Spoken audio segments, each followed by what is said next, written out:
For the first time in more than a decade, the Twin Rivers Unified School District is proposing two bond measures that'll appear on the November 8th ballot. Measures J and K would provide funding for building improvements and renovations across the district. Yeah, but not every board member is in favor of the bonds being passed. ABC 10's Jay Kim spoke to both sides and has a closer look at what exactly the bonds include. With Election Day less than 2 weeks away, voters in the Twin Rivers Unified School District are being asked to weigh in on bond measures J and K. Measure J calls for a $120 million bond to address improvements for facilities used for middle and high school programs. Measure K calls for a $150 million bond to go towards improvements for elementary schools. The average school is 57 years old in Twin Rivers. We have some of the oldest schools in the region. So we're talking about changing rusted pipes, lead pipes, removing asbestos, and also upgrading all the security. The overwhelming majority of the district's board are in favor of the two bonds. The solo no vote comes from board clerk and trustee Christine Jefferson, who represents Area 3, which covers Del Paso Heights, McLennan Park, and North Highlands. First of all, I don't think that our community can afford this bond.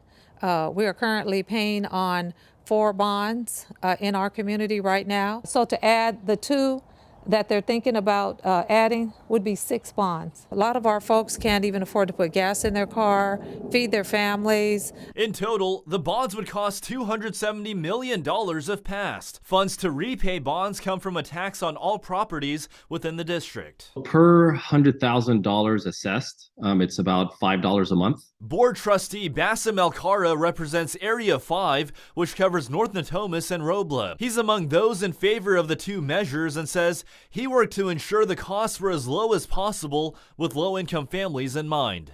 Every community has folks that live with fixed income. This is kind of the balance. We didn't go up to the 400 million or plus that's needed.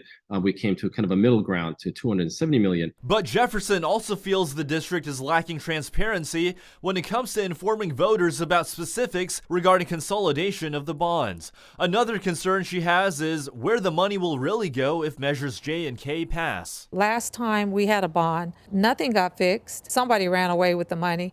And so, but the bottom line is we've been paying 15 years on something that we haven't gotten anything for. We were promised a school out there in East Natomas, and that's sitting vacant now. Alcara ensures this time there will be strong accountability from the board and public to ensure that the funds for the bonds will go towards what they're really intended for. Those concerns, they were before our time, before Twin Rivers. This time, we got it right. It's already built in, and this is in phase 1. We will have a high school in Natomas. However, Jefferson still stands by her decision to vote no on measures J and K. When that bond is passed, a lot of our folks are going to lose their homes because they simply can't afford to pay on those bonds. As for Alcara, this is a must. I mean, we have to do this as a community. We have to do this as a district to really upgrade these very aging schools. So here's the deal. Keep in mind both measures J and K require a 55% approval from the voters in order to pass. And a community town hall meeting is planned for Tuesday at Rio Linda High School from 6 to 8 p.m. With elections just around the corner, we want to make sure that you have all the information and resources you need to feel confident in your vote this election season. Scan the QR code on your screen or go to abc10.com/politics to let us know what election questions we can answer for you.